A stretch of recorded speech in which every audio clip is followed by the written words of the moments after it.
नमस्कार।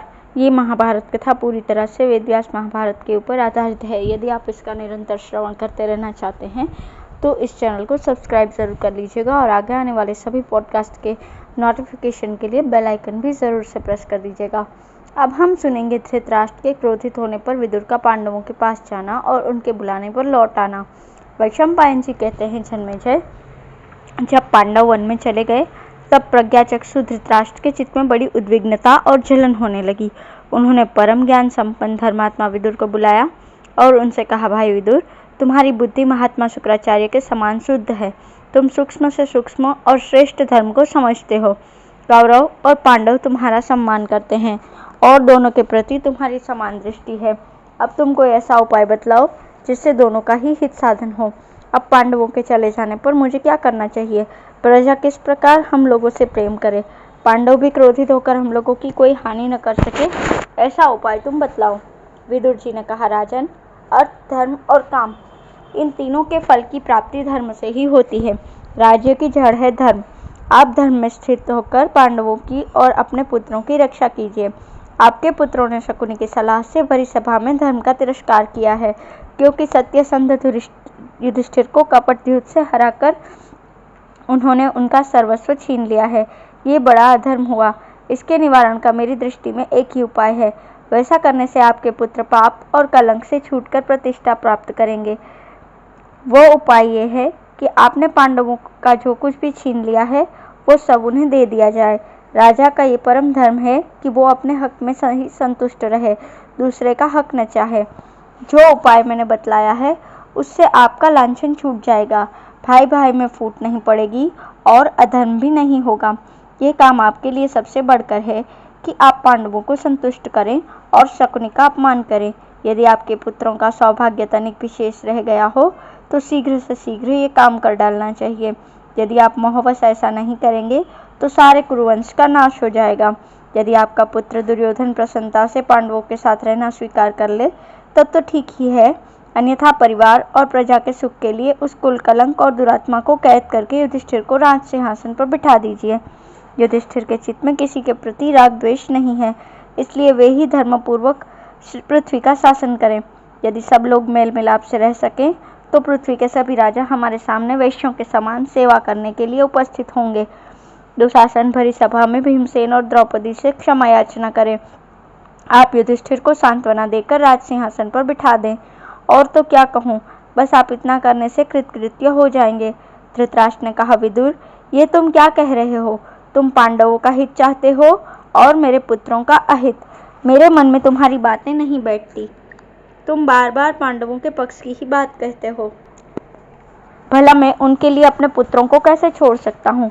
विदुर, मैं तो तुम्हारा इतना सम्मान करता हूँ और तुम मेरे पुत्रों का अहित करना चाहते हो। अब मुझे तुम्हारी कोई आवश्यकता नहीं है। तुम्हारी इच्छा हो तो यहाँ रहो अथवा चले जाओ। इतना कहकर धृतराष्ट्र उठ खड़े हुए और झटपट महल में चले गए। धृतराष्ट्र की ये दशा देखकर विदुर ने कहा, अब कौरव कुल का नाश अवश्यंभावी है। ऐसा कहकर उन्होंने पांडवों से मिलने के लिए यात्रा कर दी।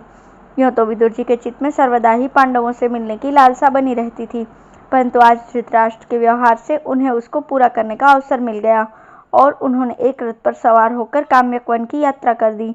उनके शीघ्रगामी घोड़ों ने थोड़े ही समय में उन्हें वहां पहुंचा दिया। उस समय धर्मात्मा युधिष्ठिर ब्राह्मणों, भाइयों और द्रौपदी के साथ बैठे हुए थे। उन्होंने देखा और दूर से ही पहचान लिया कि विदुर जी बड़ी शीघ्रता से हमारे पास आ रहे हैं। युधिष्ठिर ने भीमसेन से कहा, भाई, पता नहीं कि इस बार विदुर जी यहाँ आकर हम लोगों से क्या कहेंगे। तदंतर पांडवों ने उठकर विदुर जी की अगवानी की, स्वागत सत्कार किया। विदुर जी भी यथायोग्य सबसे मिले। विश्राम के अनंतर पांडवों ने उनके पधारने का कारण पूछा। तब उन्हें धृतराष्ट्र के व्यवहार का वर्णन किया। कुशल प्रश्न समाप्त हो जाने के पश्चात विदुर जी ने कहा, धर्मराज, मैं आपसे बड़े काम की बात कहता हूँ। जो मनुष्य शत्रुओं के दुख देने पर भी क्षमा कर देता है और अपनी उन्नति का अवसर देखता रहता है, साथ ही अपनी शक्ति और सहायकों का संग्रह करता रहता है, वही पृथ्वी का राजा होता है। जो अपने भाइयों को अलग नहीं कर देता, मिलाकर अपने साथ रखता है, उसके ऊपर कभी विपत्ति भी आ जाए तो सब लोग मिलजुल कर उसको सहन कर लेते हैं और प्रतिकार भी। इसलिए भाइयों को अलग नहीं करना चाहिए।